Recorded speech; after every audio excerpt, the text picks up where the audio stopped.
सभी को नमस्कार। मेरा नाम अभिषेक है और आप देख रहे हैं 11 दिसंबर 2025 के इम्पोर्टेंट करंट अफेयर्स को, जो आने वाले सभी प्रतियोगी परीक्षाओं के लिए इम्पोर्टेंट है।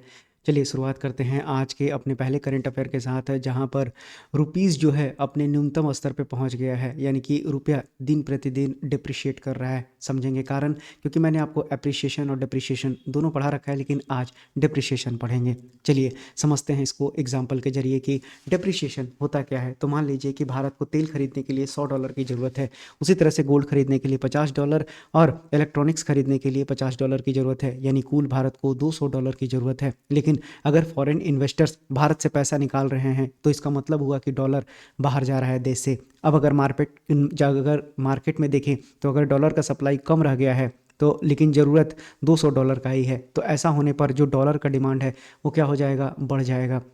यानी कि डॉलर यहाँ पर क्या होने लगेगा, महंगा हो जाएगा और रुपया गिर जाएगा। तो कहने का मतलब ये है कि अगर आप $1 के लिए पहले ₹80 दे रहे थे, तो अब डॉलर का जब डिमांड बढ़ जाएगा तो सप्लाई कम हो जाएगी और कंपटीशन बढ़ जाएगा, तो $1 का दाम ₹90 हो गया। यानी कि जब आप $1 को खरीदने के लिए ज़्यादा पैसा देते हैं, तो इसका मतलब होता है कि रुपया गिर रहा है। आसान भाषा में आपको समझ में आ गया होगा, यानी रुपीज़ जो है डिप्रिशिएट कहलाता है। तो बिल्कुल आसान सा एग्जाम्पल था जो मैंने आपको समझा दिया। अब आइए न्यूज़ की ओर बढ़ते हैं। अब इसके गिरने के कारण को देखते हैं। तो डॉलर की मांग ज़्यादा होने से जो रुपया का सप्लाई है वो ज़्यादा हो गया, यानी मिसमैच हो रहा है। क्यों ऐसा हुआ रहा है? क्योंकि भारत इम्पोर्ट हेवी देश है। हम बहुत ज़्यादा दूसरे देशों पर निर्भर हैं हर चीज़ के लिए, चाहे वो तेल के लिए हो या फिर क्रूड ऑयल तो हो ही गया आपको। उसी तरह से आप लिथियम आयन बैटरीज़ के लिए देख लीजिए, बहुत सारे ऐसे प्रोडक्ट्स हैं जिनको कि हम केवल बाहर से ही मंगाते हैं, जैसे कि क्रूड ऑयल हो गया, गोल्ड हो गया, इलेक्ट्रॉनिक्स हो गया। बड़ी चीज़ें जब ये मंगाता है भारत, तो उसको डॉलर खर्च करना पड़ता है, यानी डॉलर की मांग बढ़ रही है। इससे जो रुपया है वो कमज़ोर हो रहा है, और ये मैंने आपको समझाया शुरुआत के एग्जाम्पल देकर। उसी तरह से जब हम रूस से सस्ता तेल खरीद रहे हैं, तो डॉलर की ज़रूरत नहीं पड़ता है वहाँ पर। तो अब खरीद कम होने से हमें फिर से डॉलर में ही तेल खरीदना पड़ सकता है। तभी जो है डॉलर का मांग बढ़ा और रुपया कमज़ोर हो गया। उसी तरह से आपको मालूम होना चाहिए कि अमेरिका ने भारत के ऊपर भी टैरिफ लगा के रखा है। तो अमेरिका ने भारत के कई प्रोडक्ट्स पर उच्च टैरिफ लगा दिए हैं, जिससे भारत का एक्सपोर्ट गिर गया है। और जब एक्सपोर्ट गिर गया है, तो डॉलर का जो इनफ्लोज है वो कम हो गया है, और जैसे ही इनफ्लो कम हो गया, रुपया फिर से कमज़ोर हो जाएगा। ये सारी चीज़ें हैं जो आपको लिखने के लिए काम आएंगी आपके लिखित परीक्षा में, जहाँ पर आप ये सारे कारण देख सकते हैं अपने कॉपी में। उसी तरह से जो फॉरेन इन्वेस्टर्स हैं वो पैसा निकाल रहे हैं, यानी कि जो विदेशी निवेशक शेयर बाजार से पैसा निकाल कर डॉलर खरीद रहे हैं, इससे भी डॉलर का मांग बढ़ गया है। तो यानी रुपया क्या हो जाएगा, गिर जाएगा। आरबीआई इंटरेस्ट रेट कम कर रहा है, लेकिन जब किसी देश का सेंट्रल बैंक रेट कट करता है, तो विदेशी निवेशक जो होते हैं उस देश में कम निवेश करते हैं, क्योंकि उनको रिटर्न क्या मिलेगा, कम मिलेगा, जाहिर सी बात है। तो जब आरबीआई रेट कट कर सकता है, तो ऐसी उम्मीद से भी रुपया पर दबाव आता है। उसी तरह से ट्रेड डेफिसिट भारत का बहुत ज़्यादा बढ़ा हुआ है, क्योंकि भारत आयात ज़्यादा और निर्यात कम कर रहा है। अगर हम क्वार्टर 3 में देखें, तो 2025 में भारत का करंट अकाउंट डेफिसिट 1.3% रहा है, जो साल का सबसे ऊंचा है। यानी कि डॉलर का मांग बहुत ज़्यादा हो गया है, तो रुपया गिरने का कारण ये सारी चीज़ें हैं। उसी तरह से अगर हम ग्लोबल फैक्टर्स को देखें, तो जो जापानीज बॉन्ड यील्ड का असर भी दिखाई पड़ रहा है, यानी कि इंडिया के रुपये का 60% जो को रिलेशन है वो जापानी बॉन्ड यील्ड से है। और जापान में अगर यील्ड बढ़ेगा, तो एशिया का करेंसी क्या हो जाएगा, कमज़ोर हो जाएगा। तो इसका असर इंडियन नेशनल रुपीज़ पर भी पड़ने वाला है। उसी तरह से आरबीआई का जो इंटरवेंशन है वो बहुत बहुत लिमिटेड है, यानी आरबीआई जानबूझकर बाजार में ज़्यादा दखल नहीं दे रहा है। अगर आरबीआई ज़्यादा डॉलर बेचता तो रुपया रुक जाता, लेकिन आरबीआई ने कंट्रोल बट लिमिटेड स्टांस लिया है। इससे रुपया को गिरने से रोकने में असर कम हो रहा है, यानी कि आरबीआई की भी रिस्पॉन्सिबिलिटी बनती है। लेकिन अब आगे आने वाले समय में देखते हैं कि रुपया को मजबूत करने के लिए सरकार क्या क्या कदम उठा सकती है।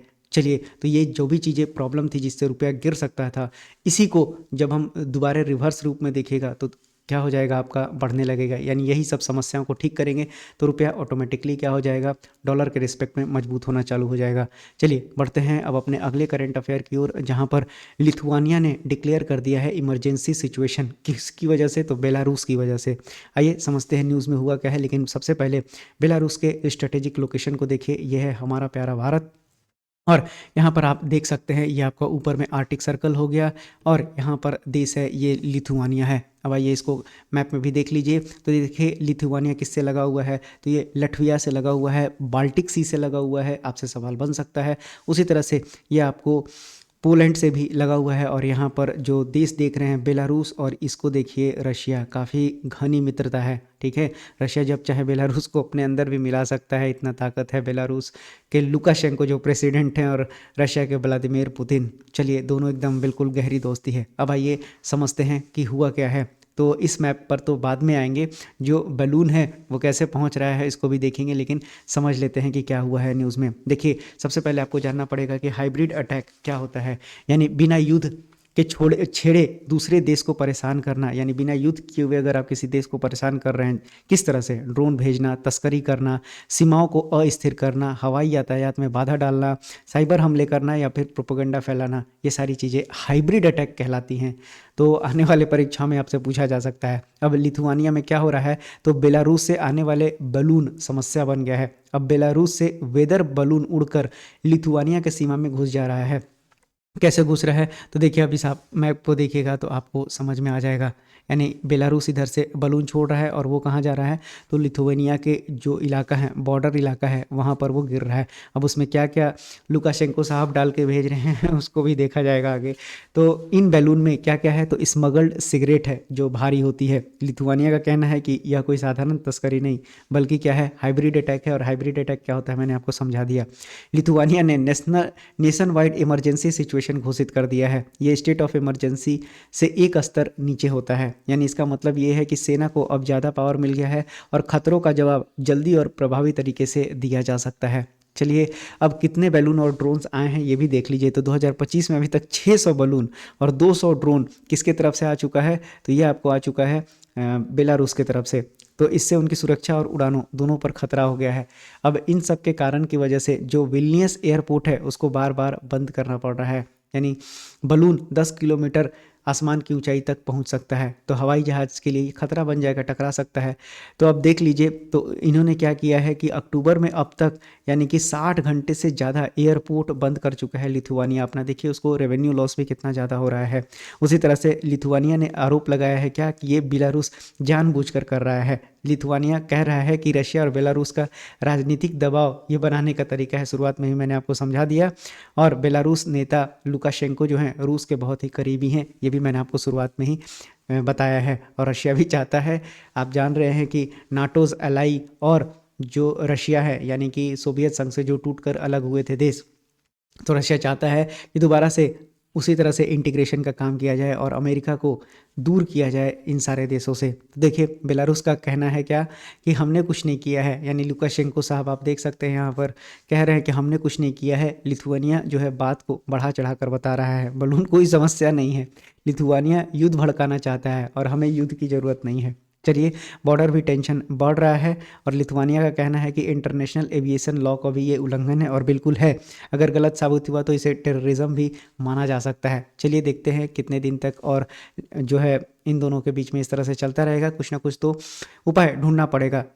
अब देख लीजिए कि यूरोप में रशियन हाइब्रिड अटैक क्यों बढ़ रहा है। तो यूरोपियन यूनियन और नाटो का कहना है कि रशिया बेलारूस यूरोप में कई तरह की हरकतें कर रहे हैं, जैसे कि सैबोटेज, एयरपोर्ट ओवरफ्लाइट, ड्रोन्स और इंफ्रास्ट्रक्चर डिसरप्शंस कर रहे हैं, ताकि नाटो अब ज़्यादा प्रोएक्टिव और अग्रेसिव स्ट्रेटेजी सोच रहा है। तो देखिए, लड़ाई झगड़े तो नहीं होंगे, है ना, थोड़ा बहुत तो मामला शांत हो ही जाएगा।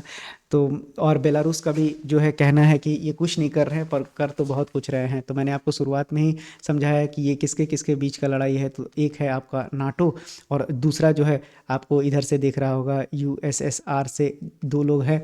यानी कि अभी तो फिलहाल रशिया है, और रशिया जो है चाहता है कि जो भी पहले देश अलग हुआ है उसको दोबारा से इंटीग्रेट कर लिया जाए, अपने अंदर मिला लिया जाए। बस यही लड़ाई है जो चल रहा है। देखेंगे आगे जैसा भी न्यूज़ इन ट्रांजैक्शन होगा।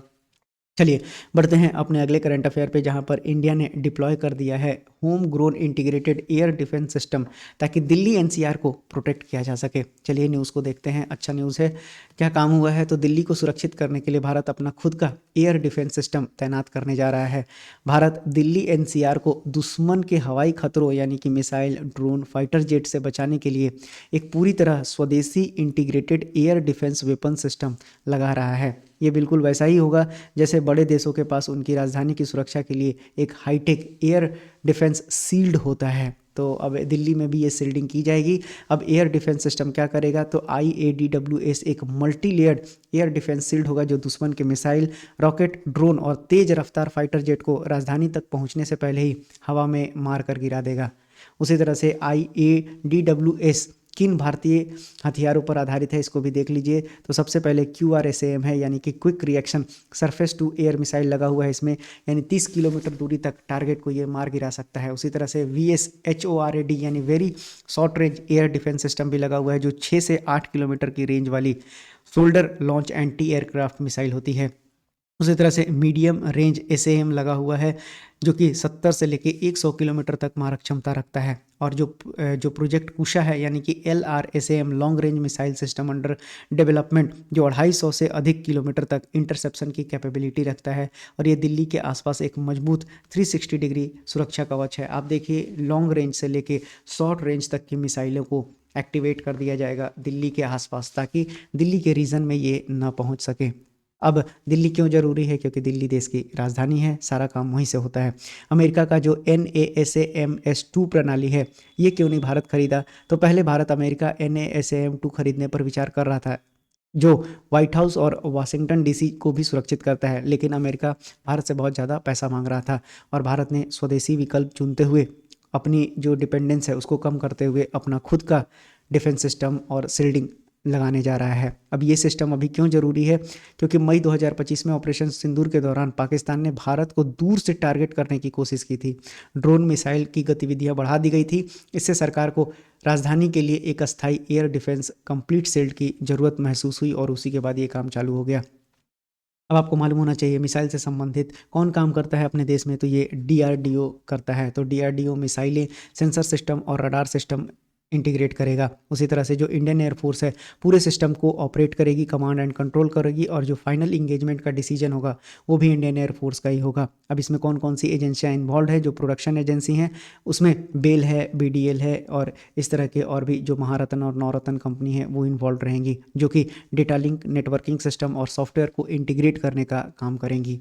अब भारत जो है S-400 और भविष्य का भी प्लानिंग कर रहा है। भारत के पास पहले से ही S-400 सिस्टम का 3 स्क्वाड्रन है, और 2 अभी और आने वाला है, यानी कि हमारी सीमा नॉर्थ, साउथ, वेस्ट और ईस्ट चारों तरफ से प्रोटेक्ट हो जाएंगी।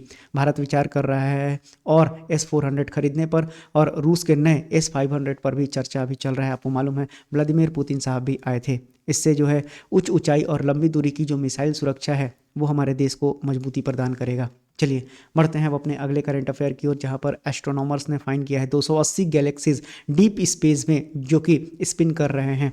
तो आइए समझते हैं इस न्यूज़ के बारे में, लेकिन उससे पहले समझ लेते हैं कुछ ब्रह्मांड के संरचनाओं को, यानी कि गैलेक्सी होता क्या है। तो गैलेक्सी एक विशाल गुरुत्वाकर्षण से बंधी प्रणाली है, जिसमें अरबों खरबों तारे, तारकीय अवशेष, गैस, धूल और डार्क मैटर होते हैं, जो हमारी आकाशगंगा यानी कि गैलेक्सी जैसी विशाल ब्रह्मांडीय संरचना बनाते हैं।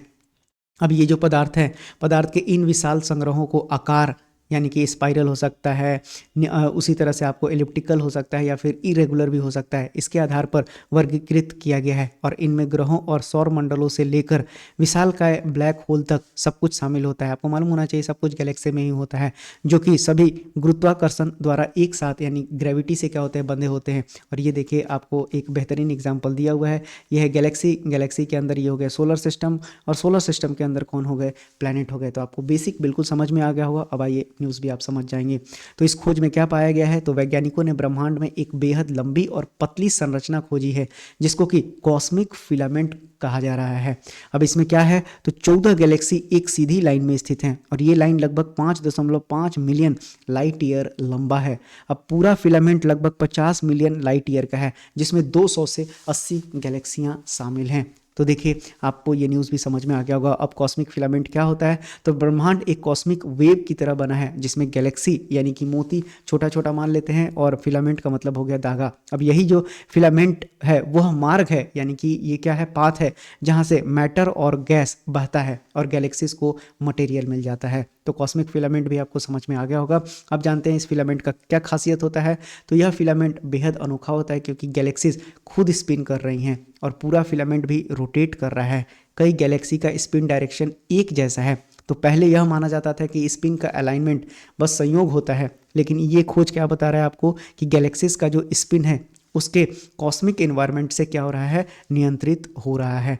यानी कि पुरानी स्टडी में कुछ नया इन्हेंसमेंट हुआ है।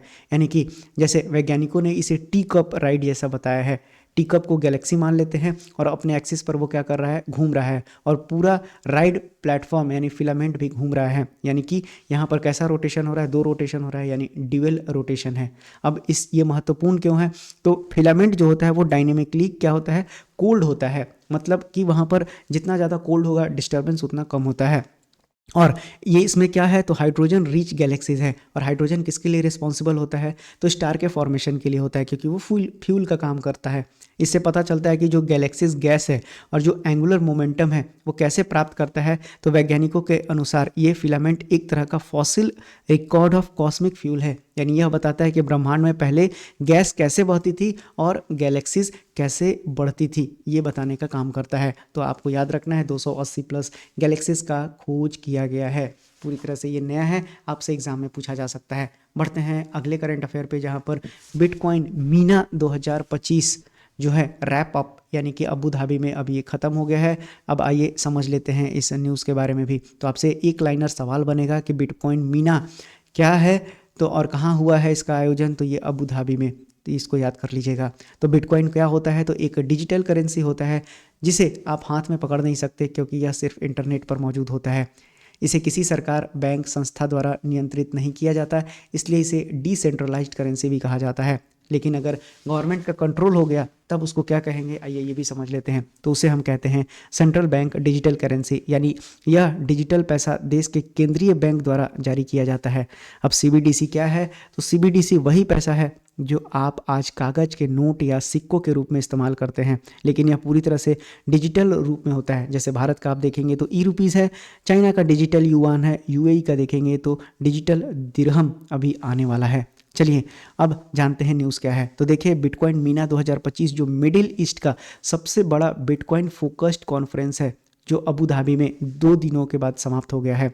अब इसमें 12,000 से अधिक लोग शामिल हुए, 100 देश भी प्रतिभागी में आए, और इसको 4 अलग अलग स्टेज पर पैनल, की नोट सेशन और फायर साइड चैट भी हुआ। अब जो विषय था वो क्या था, सब्जेक्ट क्या था, तो इस पर चर्चा किया गया कॉरपोरेट बिटकॉइन एडॉप्शन के बारे में, माइनिंग इंफ्रास्ट्रक्चर के बारे में, रेगुलेशन के बारे में, और क्रिप्टो इकोसिस्टम का जो नया ट्रेंड चल रहा है उसके बारे में चर्चा किया गया है। अब आइए जानते हैं कि ऐसा यूएई क्यों कर रहा है। तो यूएई जो है क्रिप्टो का ग्लोबल जो हब है वो बनना चाहता है। यानी कि यूएई जो है तेज़ी से दुनिया का डिजिटल एसेट पावर हाउस बन रहा है। यहाँ पर जो क्रिप्टो का ऑनरशिप रेट है वो बहुत ही ज़्यादा है। कितना है, तो 30% से अधिक आबादी यहाँ क्रिप्टो रखती है। अब यहाँ जुलाई 2023 से अगर जून 2024 के बीच देखें तो यूएस डॉलर 34 बिलियन का जो क्रिप्टो निवेश है वो यूएई में आया हुआ है। उसी तरह से जो क्रिप्टो गेन है उस पर कोई व्यक्तिगत टैक्स नहीं है, यानी जीरो टैक्स बेनिफिट है। यानी जो लोग क्रिप्टो से लाभ कमाते हैं उनको उन पर टैक्स नहीं देना पड़ता है। और स्ट्रॉन्ग और क्लियर रेगुलेशन भी है, यानी यूएई जो है क्रिप्टो के लिए साफ और आधुनिक कानून बनाया है, जैसे वारा हो गया, एससी हो गया। तो ये आपसे सवाल बनेगा, वर्चुअल एसेट रेगुलेटरी अथॉरिटी किससे संबंधित है, क्रिप्टो से संबंधित है, कहाँ पर, यूएई में संबंधित है। और सिक्योरिटीज़ एंड कमोडिटीज़ अथॉरिटी से भी सवाल बन सकता है। अब ये जो संस्थाएं हैं वो क्या करती हैं, क्रिप्टो ट्रेडिंग, एक्सचेंज और डिजिटल एसेट्स को सुरक्षित रूप से रेगुलेट करती हैं।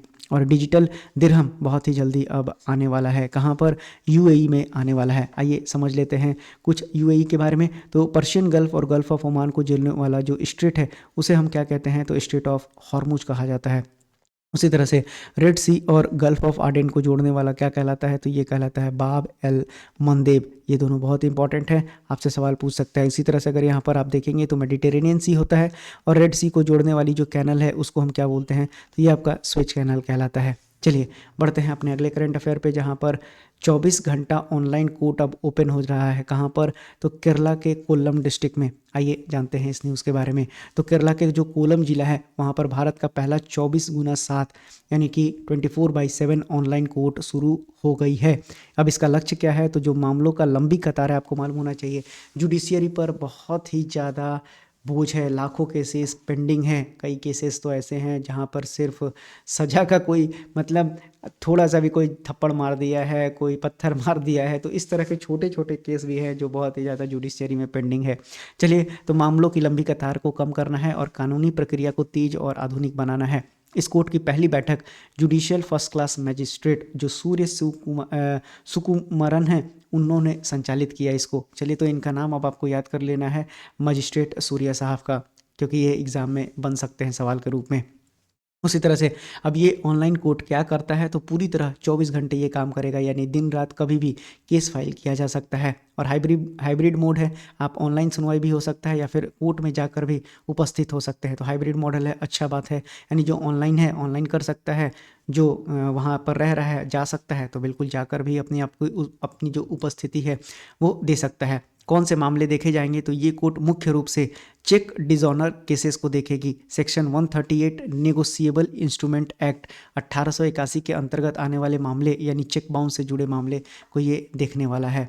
अब आइए जान लेते हैं कि कोर्ट का जो प्रमुख खूबी है वो क्या होगा। तो पेपरलेस सिस्टम बनेगा, पूरी सुनवाई ऑनलाइन होगी, डिजिटल समन होगा, ऑनलाइन बेल लिया जा सकता है और रियल टाइम अपडेट हो जाएगा। बिल्कुल बहुत अच्छी बात है। सब कोई बारी बारी से देखने की ज़रूरत नहीं है, ये कागज़ लेकर वहाँ जाओ, ऐसा नहीं है, सब एक बार अपडेट हो जाएगा, क्योंकि सारा का सारा सब लिंक एक साथ शेयर होगा। उसी तरह से बैंक, पोस्ट ऑफिस, पुलिस से भी इसको इंटीग्रेट किया जा सके, ताकि जो डॉक्यूमेंट का शेयरिंग है उसको आसान बनाया जा सके। बहुत ही अच्छा पहल है। ठीक है, बाकी राज्यों भी धीरे धीरे शायद उम्मीद है कि कर देंगे, हाई कोर्ट्स हो या फिर जो डिस्ट्रिक्ट कोर्ट है, सारे को सारे इस तरह से करना चाहिए। उसी तरह से आसाम के माजुली में चराई चुंग फेस्टिवल जो है मनाया गया है। अब ये किस लिए मनाया गया है, क्योंकि कुछ बर्डों को संरक्षित करना है। आइए जानते हैं इस न्यूज़ को। तो चराई चुंग सेंचुरी एशिया के सबसे पुराने संरक्षित वन्य जीव स्थलों में से एक है।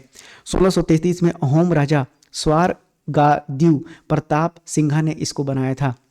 ये कहाँ है, तो यह माजुली जो दुनिया का सबसे बड़ा नदी द्वीप है वहाँ पर स्थित है।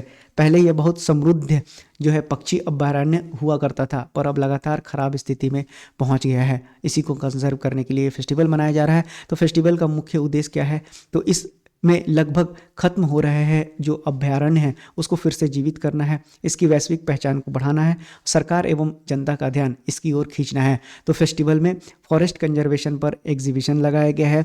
बताया गया कि सेंचुरी किस तरह से खराब हो रहा है और इसे बचाने के लिए क्या क्या किया जा सकता है, यानी कलेक्टिव कमिटमेंट कैसे दिखाया जा सकता है, ये इस फेस्टिवल में बताया गया है। माजुली भारत का एक बड़ा बर्ड हैबिटेट है, यहाँ 150 से भी अधिक प्रजातियाँ मिलती हैं। सेंचुरी लगभग नष्ट होने के कगार पर है, तो इसका बिगड़ना पूरे माजुली के इकोसिस्टम के लिए खतरे का घंटी है, यानी क्लाइमेट चेंज फिर इम्पैक्ट करने वाला है और बढ़ेगा। चलिए बढ़ते हैं अब अपने अगले करंट अफेयर की ओर, जहाँ पर नील मोहन साहब को, जो कि इंडियन ओरिजिन है और यूट्यूब के बॉस हैं ठीक है, तो अब जो है इनको क्या बना दिया गया है, तो time CEO of the year का खिताब इनको दिया गया है नील मोहन साहब को। चलिए बढ़ते हैं अगले करंट अफेयर के, क्योंकि ये वन लाइनर सवाल बनेगा कि who has been named as the time CEO of the year, तो उनका नाम नील मोहन है। किससे संबंधित रखते हैं, यूट्यूब के CEO से संबंधित रखते हैं। रवीना टंडन जी को क्या दिया गया है, तो PETA India 2025 person of the year दिया गया है। ये सारे वन लाइनर सवाल बहुत ही इंपॉर्टेंट है। चलिए, people for the ethical treatment of animals, ये पेटा का फुल फॉर्म होता है। एक American animal right non profit organization है, जो कहाँ पर है, नॉर्फॉल्क वर्जीनिया में है। चलिए, और जो है इसको ओरिजिनली लेड किसके द्वारा किया गया था, तो इंग्रिड न्यूकिर्क के द्वारा, जो कि इसके को फाउंडर भी इनके माना जाते हैं। अब आइए बढ़ते हैं अगले करंट अफेयर पे, जहाँ पर ह्यूमन राइट्स डे मनाया गया 10 दिसंबर को। वन लाइनर सवाल आपसे बनेगा। उसी तरह से थीम इस वर्ष की क्या है, तो human rights our everyday essentials, ये इस वर्ष की थीम है। वहीं बढ़ते हैं अगले करंट अफेयर की ओर, जहाँ पर जो इंटरनेशनल एनिमल राइट डे है वो हर साल 10 दिसंबर को मनाया जाता है। बात करें, आपको मैंने ये पढ़ा रखा है तो इसीलिए इसको वापस से ले लिया है, क्योंकि मैंने आपको पढ़ाया था कि अभी वो लिस्ट में है, लेकिन अब दीपावली को यूनेस्को इंटेंजिबल कल्चरल हेरिटेज में शामिल कर लिया गया है। चलिए, तो ये न्यूज़ अच्छी है, बहुत ही इंपॉर्टेंट न्यूज़ है, यह आने वाले परीक्षाओं में आपको निश्चित रूप से देखने के लिए मिलेगा। चलिए, अब आपको कमेंट बॉक्स में बताना है कि अब भारत में total intangible cultural heritage list कितनी की हो जाएगी और पहले कितनी थी इसके जुड़ने के बाद। चलिए बढ़ते हैं अगले करंट अफेयर पे, जहाँ पर वेटरन बंगाली एक्टर जिनका नाम था कल्याण चटर्जी, उनका निधन हो गया है 81 वर्ष की आयु में। यानी ये आपका सवाल ऑबिचुअरी सेक्शन से बन सकता है। अब इनके कुछ नोटेबल फिल्म्स को देखें तो धनाई मी, दुई पृथ्वी, साबुज द्वीपर राजा और सत्यजीत रे प्रतिवंडी फिल्म जो है इनको इससे पॉपुलैरिटी मिला है। तो इनका नाम क्या है? कल्याण चटर्जी, इनका निधन हो गया। तो ये थे आपके 11 दिसंबर 2025 के इंपॉर्टेंट करंट अफेयर्स जो आने वाले सभी प्रतियोगिकी परीक्षाओं में आपसे पूछा जा सकता था। सेशन पसंद आया हो तो लाइक, सब्सक्राइब और शेयर भी कर सकते हैं। साथ ही साथ अपनी राय भी कमेंट बॉक्स में दे सकते हैं। मिलते हैं अगली क्लास में, तब तक के लिए धन्यवाद।